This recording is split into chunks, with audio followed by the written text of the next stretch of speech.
So what do they call you? What do they call me? Yeah, what do you go by? Do you have an alias? Do you have a moniker by chance? I go by Gypsy. Gypsy, what are you incarcerated for and how long is your sentence, sir? I've been incarcerated. I got attempted murder of a police officer, multiple counts of burglary, robbery, home invasion, um, vehicle theft, gun possession, drug possession, and murder. Now, Gypsy, sir, I want you to know that this is an open platform. This is your space. This is a place where you're able to share your stories and your experiences and open up the way you want to. So I just want you to know that, all right, sir? Okay.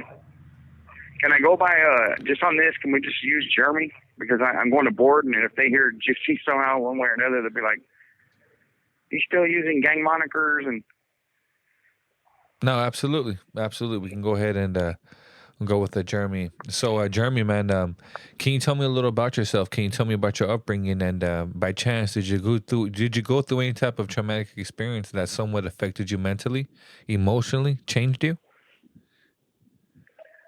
um, so I was born in South Carolina at a very young age.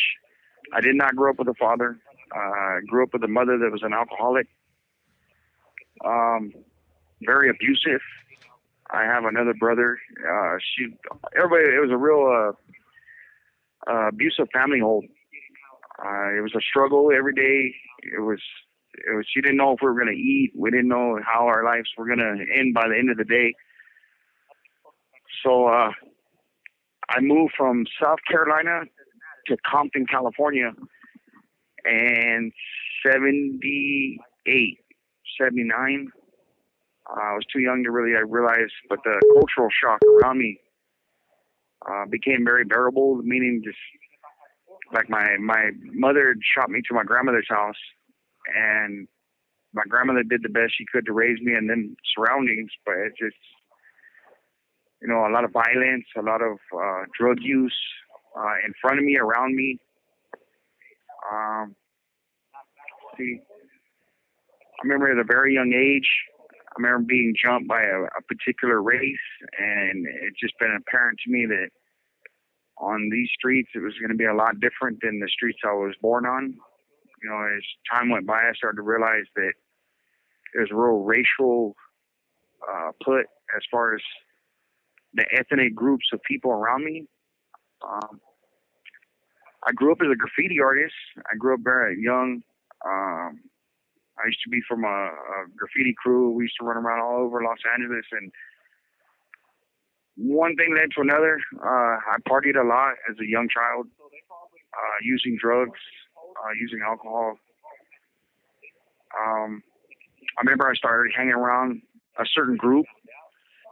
It was more gang entitled, and one thing led to another. And a little over the age of 13, I joined a gang. I participated in, you name it, when it comes to crime. Um, it led me into juvenile hall as a very young. I think I went to juvenile hall at 13, 14 or 15. I went to YA, youth authorities. Got into a lot of fights. Uh, got into a lot of super violence in prison from the age of about 16, 17. I got incarcerated, and I didn't come back out until I was 22. So I went from YA to prison, and it was a rude awakening. It was a dog eat dog world, and I kind of learned in prison it's either you be a dog or you're gonna be the bull. So it's just one way or another, your violence becomes worse and worse, and you just start making a name for yourself. You start realizing that all the things don't matter no more. Your moral compass spins out of control. You start reaching for anybody and everybody as a figure of some kind of authority to apply your negative behavior towards. Every time I got out of prison, I had major status on the streets. A lot of my friends I grew up with were passing away or getting life in prison, and You know, my family, I didn't really, they didn't have no stronghold on me. My family, they just kind of let go. They couldn't do anything. They just, I think my family started realizing at a very young age that I'd already made up my mind that this is the way I was going to live my life, and I chose to live it that way. My case is basically a meth run gone wrong. It just, I was not a meth user, and it just, I smoked weed, I used heroin, acid. I never used uppers. Uppers were never my category of drug. And I started hanging around a certain group of people that's what they were doing. And the minute I started doing meth, it just seemed like my whole world just spun out of control. You know, it's like I started doing robberies. I started doing burglaries. I was going into people's homes while they were home. And it was like, it got addicting. You know what I mean? It was, once we started realizing that I could come up on money or different things through that type of robbery, it became such an addicting lifestyle that it just got out of control. The week. This call and your telephone number will be monitored and recorded. The week prior to me getting this case, man, it's a blur. To be honest with you, I look back a lot and I just try to figure out like what made me go to the extent of shooting at the cops, and just, it's like I knew I was heading out a life sentence already by the charges I was already facing, meaning I was doing home invasions and robberies, and the police knew it was me. So it just, in the back of my head, it was like, by any means necessary, I ain't going back to prison. And one thing led to another, and the police tried to pull us over in Buena Park, over there by Knott's Berry Farm, and I thought if I had shot at the cop's window and caught it, we could get away, and it didn't happen. It did not happen at all.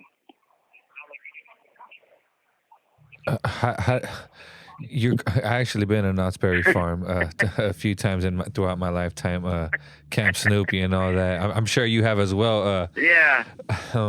Bro, oh my God, bro, I can't believe you did that. So you shot at a cop. Yeah. What happened? Where did you go and how did they stop you? Well, they tried to pull us over. Okay, so there's a wanted flyer for me and two individuals at the Buena Park substation for burglaries and robberies since I'd been let out on bail. And the minute we got out, I jumped bail. So Los Angeles Sheriff's Department and the surrounding agencies put out wanted bulletins for me and another person. And we happened to go to an apartment, and at that, police and said that me and that individual would be there. So when we come out, walking out to our car, I see the front of a cop car, but I couldn't believe it in the back of my head, because it was just like, it's a gang infested area, it's a drug area, the cops are going to be there, they're not there for us. And we both got in the car, and the dude's just like, I don't even think they're here for us. I think it's just, they're probably here it's a big old set of apartments. So the minute we left out of the apartments, the cop got behind us. And I remember looking over at the driver, and I'm like, man, I'm not going back to prison. I'm over this. Like, in the back of my head, it's just, I felt like at that time, I don't know, I didn't want to spend the rest of my life in prison. So by any means necessary, if it meant them killing me or me killing them, I was okay with that. You know, and it sounds callous, and at the time, that's how my mind thought process was. It was just, I didn't want to go back to prison. The minute the lights came on, I kept trying to tell the driver to position the car to where I could take aim at the car. He didn't, so I climbed out of the car, like up onto the part where the window opens, the door well. This is my first time ever telling this story, so that's crazy. I thought I would never talk about this ever again. And I decided to keep firing at the cop to try to distance our spot. You know, and it's every time I fired, the cop car would disappear farther and farther behind us. So we hit an off ramp, took off. I got out of the car. I ran into a house, home invaded somebody, and took off in another car. So I didn't even get caught at the actual crime of what happened. Yeah. What proceeded to happen, man? Did you go home? When was it that you got caught? In the next few days? How did you Uh, get caught?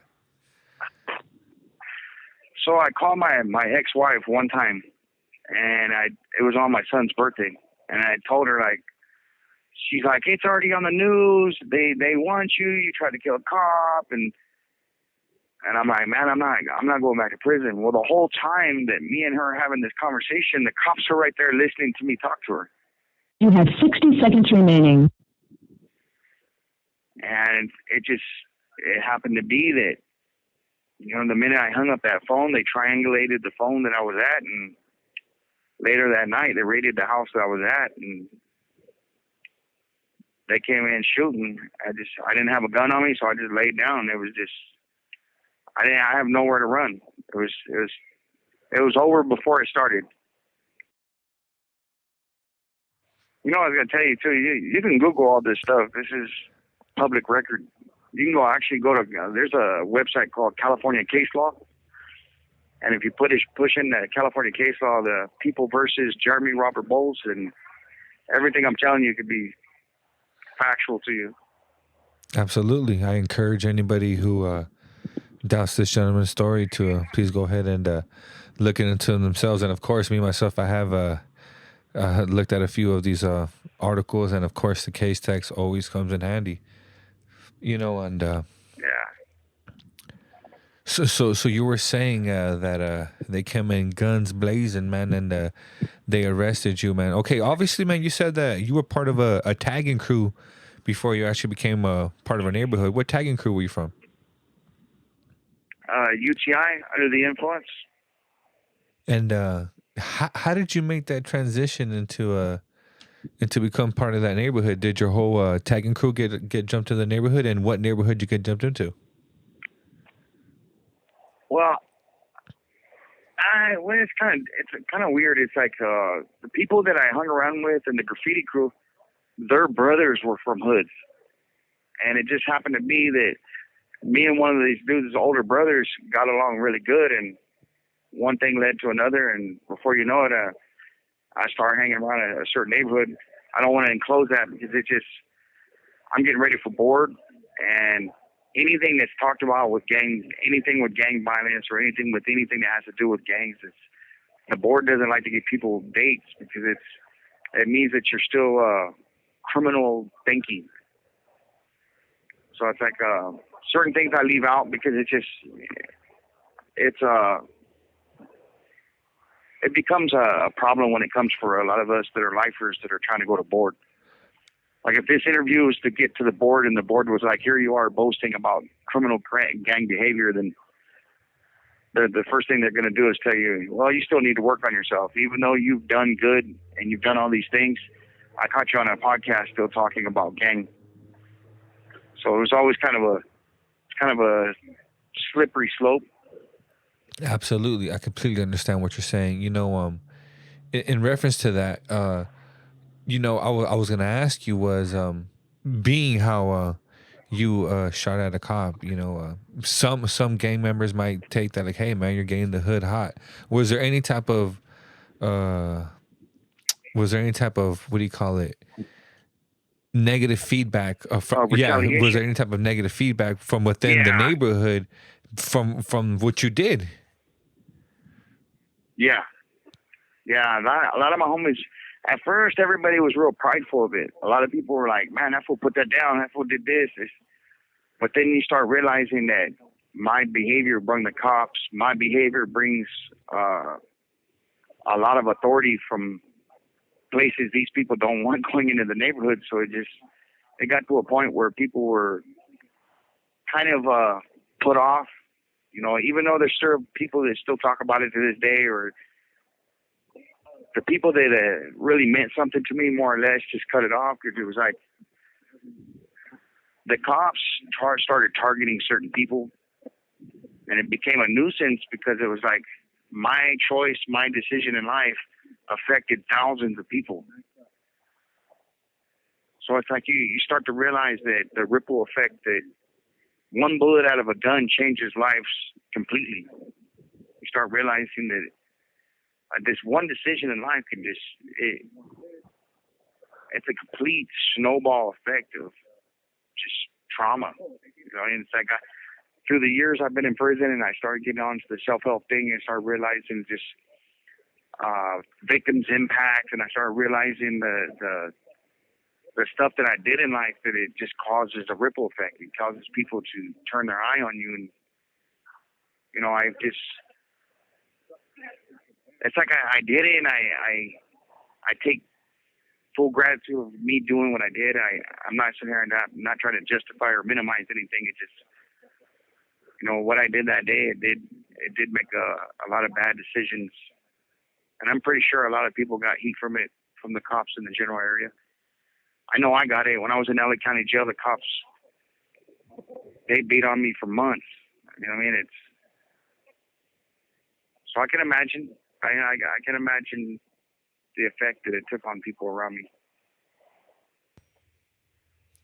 How did that once that adrenaline wore down, once you hit that county and you're in that cell and you realize that, damn, now your life is in their hands. You hurt one of them, perhaps one of them might hurt one of you, and now you're going to spend perhaps the rest of your life within those prison walls, man. How did that affect you mentally? Who was the first person that you called? How did that conversation go like? I called my grandma, and it's kind of a sad. It's sad, but it's the truth. It's like my grandma told me at a young age, if you don't change your life, you're gonna live out of a paper bag. And she meant homeless. She meant, like the innuendo my grandmother was trying to tell me, if I didn't change my life, I'd be homeless. And it just happened to be one day I'm mopping the floor inside the cell, and everything that I own was in a paper bag.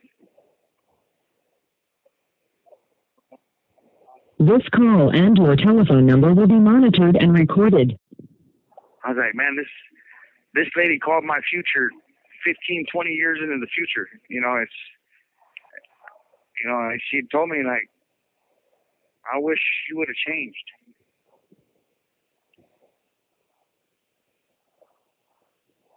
So I think now I live to prove out that theory that, my grandma wanted me to do good so bad that it's like, she might be past and gone, but I'm going to live for that woman.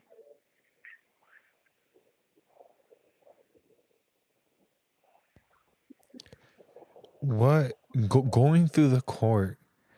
Did you have to look at the impact? Excuse me. Going through the courts, did you have to look at the victim? Did you have to look at the victim's family? What was that like? Yeah. At the time, I think I just looked at them as because they were cops and they were, I didn't care at the time. I was still in a childish behavioral way of looking at life, and I would laugh and I would say stupid shit under my breath to them, and I realized that, I looked at the way it's how I looked at life. I wanted to be the baddest. I wanted to do the baddest things in life, and here it is now. I'm sitting in a courtroom with the charge of the baddest, and just looking at these people like I lived out what I wanted to do in life. I wanted to be the best criminal. I wanted to be the best asshole in life, and I got to live it. And I got to sit there and look at all these victims and just be like, I did this. The way I look at it now is, man, this could have been avoided by far. This could have been, if I would have looked for a purpose in life at a very young age, I think I would have had a better chance at actually doing something in life. But at the time, seeing my victims, I just didn't care. I really didn't at the time. That's that childish behavior, that selfish behavior. You know, it's like I remember looking at the cop and just, you know, I remember when he got on the stand, he I mean, I'm not gonna sit here and try to justify, minimize any of that, but it's like he got on the stand and put 10 on it and made it sound worse than what it is. Meaning, he put a lot of extras on it to make a jury believe everything that he had said was actual. He did tell the truth, but he also did lie. So it's like in my standard is like, you didn't have to get up there and lie. All you had to do was say the truth. The truth was I did do something wrong. He didn't have to put all the extras on it. You know, it's like, I think I was more mad at the time.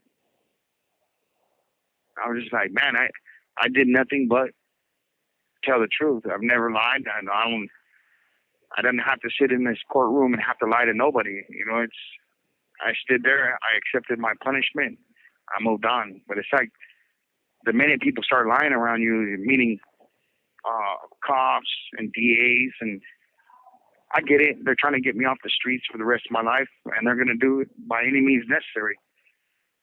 But yeah, looking in their eyes, it was changing. It was just like, I lost. Even though like in the beginning, it's like I won. But the minute I sit in a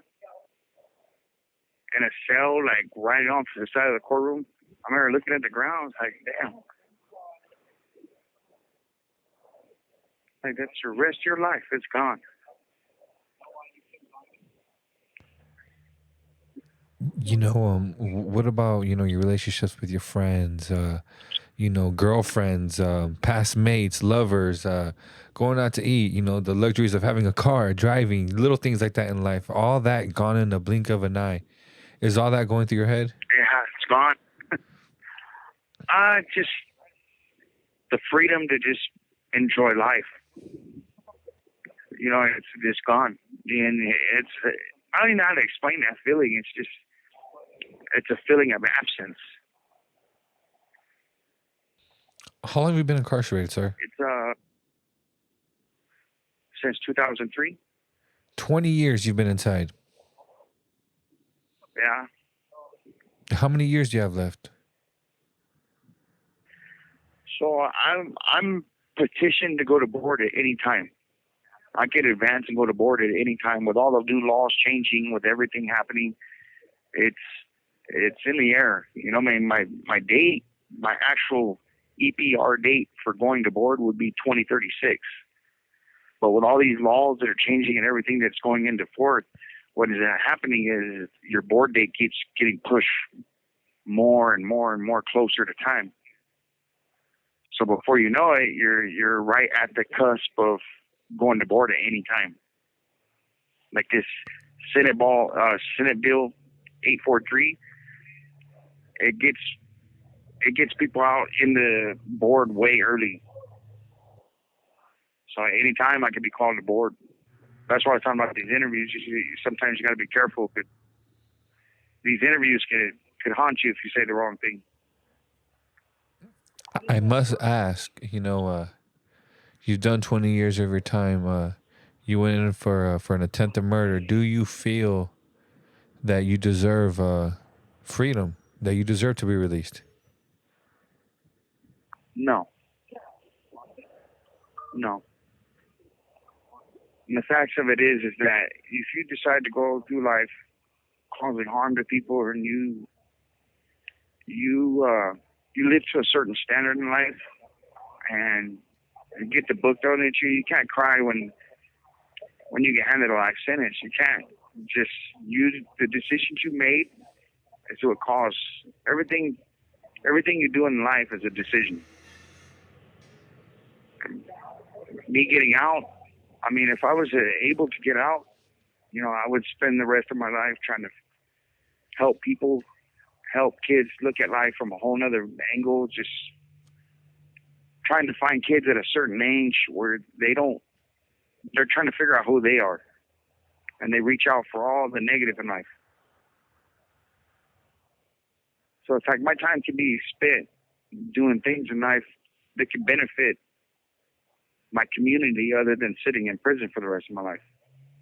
But the fact is that I don't deserve anything. You have 60 seconds remaining. Did you I'm actually quite shocked of your answer. Never have I heard someone actually explain it to me the way you did. And I'm quite impressed just to say that right quick. But let me ask you this: did you when you shot at the officers, did you actually strike and hit him? No. Right. But I can only imagine the trauma that you must have caused him. Now if I think in any person that he means to pull over, I'm pretty sure for a little while there, he was thinking he was going to get in a damn gunfight. You know? Yeah. This call and your telephone number will be monitored and recorded. He did say that at trial. He said that, from that time forward, pulling people over was a challenge. Oh, of course. So Jeremy, I've had the privilege to be able to interview many inmates, and especially inmates that have been on that show, Lockup Raw, that was on MSNBC. Yeah. I've interviewed a gentleman by the name of Phantom of Fresno. I interviewed Pelon from North Redondo. I've interviewed. I know him, Christian. Yep, Christian Knighton. I interviewed him. I've interviewed Robert Glenn, Spanky. I've interviewed Ghost from The Ride. So I've interviewed a few characters, man, that were on that show. And one of the dudes I interviewed, he made a mistake of, he went on there and he might have exaggerated some of the things that he said. And of course, he's even came forward publicly and stated that, he might have lied on that show. So, he had a horrible experience on that show, by the way. What was your experience like on that show? How did you get approached? So they came to Orange County Jail and they were doing interviews, and they came to people that had high profile cases. So at the time I had a high profile case, so I was pulled out by deputies and they were like, "Hey, this lady, Suzanne, wants to do an interview with you." And I was like, "Man, I don't know about this." And I still was living in the fame part of this crime. So I was like, "Yeah, you know what? I'll do it. I'll do it. I don't care. I don't have nothing to lose." And pulled me in a room. Suzanne talked to me for a minute. She had my charges in front of her. She had a little bit of information that Orange County Jail had provided her with. And she was blown by because the way I look and the way I talk is two different people.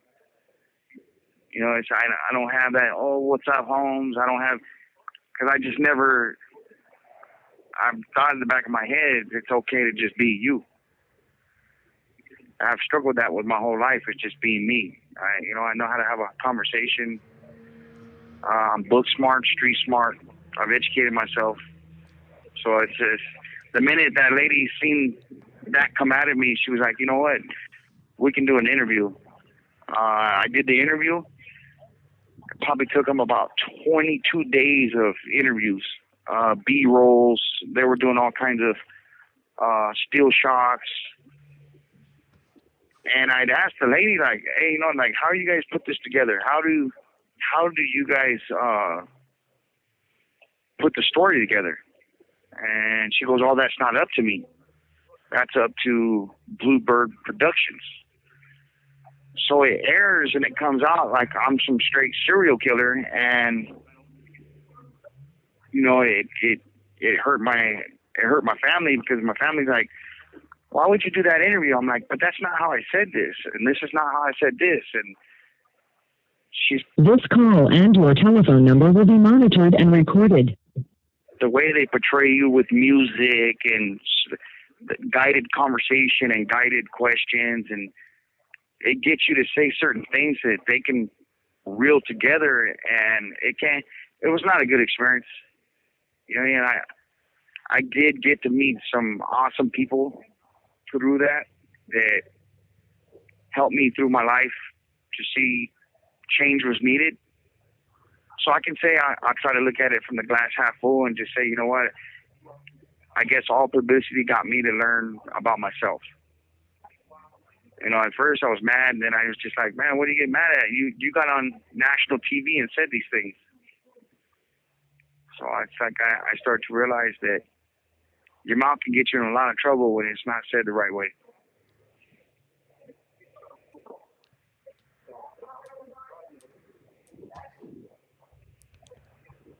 What has been the hardest thing to adjusting to this life sentence that you're now serving? Man, just that. Life. You know, you're always being told what to do. It's hurry up and wait. And no matter how long you do in prison, there's never going to be a time where you're going to get used to the volume of bullshit with people in prison. You know, I've kind of learned to just be by myself and enjoy life for what it is and try to look at this from a positive than a negative. But the hardest thing to adjust is just that freedom. You know, once it's gone, it's gone. Yeah. And trying to fight like a motherfucker to try to get out of prison it's hard.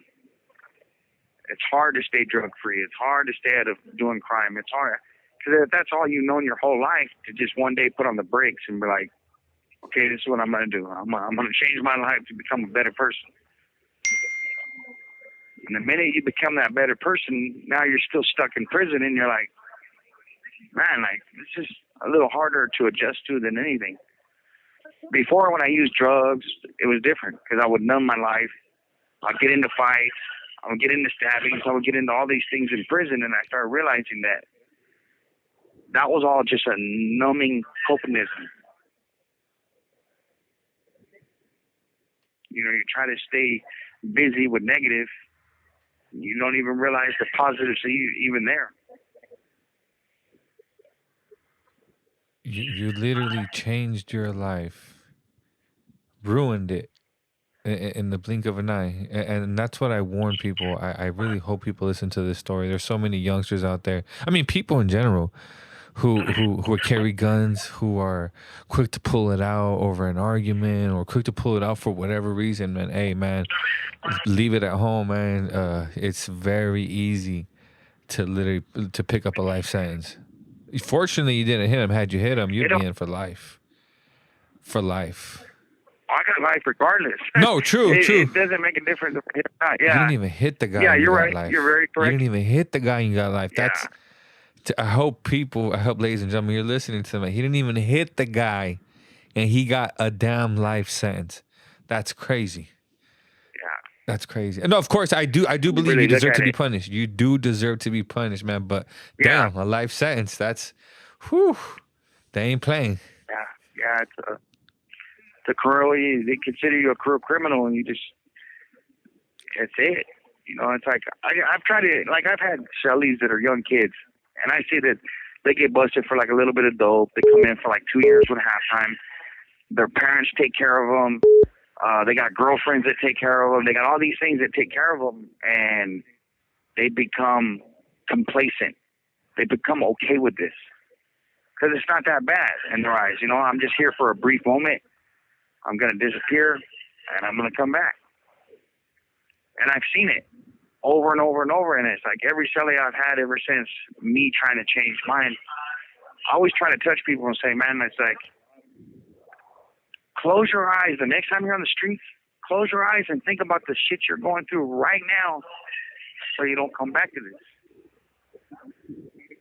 And it's funny because it's like the people you touch are the ones that aren't even listening. It's the weirdest effect, but it's like you could be talking to one person and somebody else is ear hustling. They'll pull you over later and be like, that's some real shit. It's you got to remember, prison is built off of a $1 billion revenue. These people, we're basically cattle. and they're okay with people being stupid.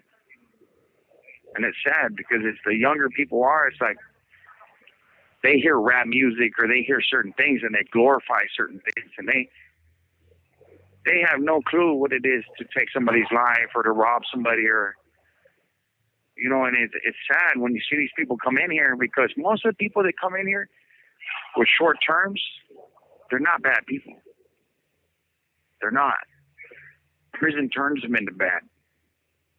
Because you just become a product of your environment. This call and your telephone number will be monitored and recorded. That shit's just sad. And I completely agree. I wish there was another way. I wish there was another route, because of course you see them, and some of them turn into killers. Some of them turn to killers. I've seen a lot of these killers, man. They're young. They're in their 30s. They're in their 20s, and they picked up life sentences. They lost hope. They lost hope at a very young age of 18, 19, 20. And they don't have a girlfriend, they don't have a wife, they don't have no kids. That all they know is gangs, criminals. That's all they live and breathe and have now. That's all they have now is that little bit of pride. Just that. Is that little bit of pride, that false sense of pride, and some are willing to kill for it. And that's what I find insane and sad and heartbreaking, like you just said, man. That people can get lost. They can get lost. Yeah, and it doesn't take much. It don't take much to get lost. That's the messed up part about it, is because you see a lot of these dudes coming here and they want to kick it with everybody, and they want to act like they're the man and all this, and it's like sometimes it's funny, because it's like, man, if you really knew what it felt like to be the man, you wouldn't want to be standing there trying to be that man. After that, it's just a lot of headaches. Prison breeds headaches. And it's sad. These people get out and they think they have some kind of notoriety. Like, I've been to prison, I've been on these yards, I've done this, I've done that. And a 16-year-old kid comes up and walks up behind you and shoots you in the back of the head because he feels that, I can't shoot you face to face. I got to shoot you while your head's turned because I don't have the balls to do it. Or it's a sad thing to see a lot of people come in here, and the stories I hear, it's just, shit gets worse. Now everything's videotaped. You ain't getting away with nothing. So I don't even understand why people sit here and continue to do crime. It's retarded. I really I'd like to thank you so much, man, for taking the time and be able to share your story, share your experience, and give us a piece of your mind. With that being said, man, do you have any last message to anybody out there? Any last word of advice to someone who's living on the edge, who's literally on the verge of picking up that life sentence, picking up 10, 15 years real quick? What would you tell that person, man? Man, where do you see your legacy in 30 years? Stop what you're doing for just 10 seconds. And really look at what your legacy is about to come, or what it already is. It's like, you got to stop and really look at your life, because once it's over, it's over. You become a statistic.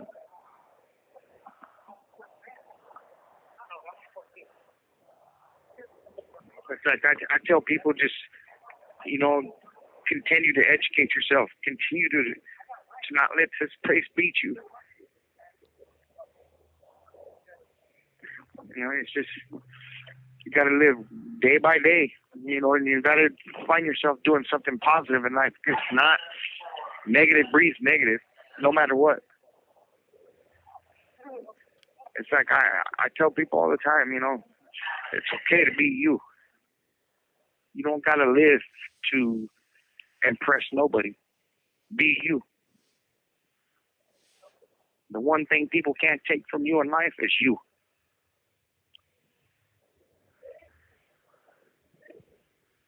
But it's like, I appreciate you giving me this platform to talk to people.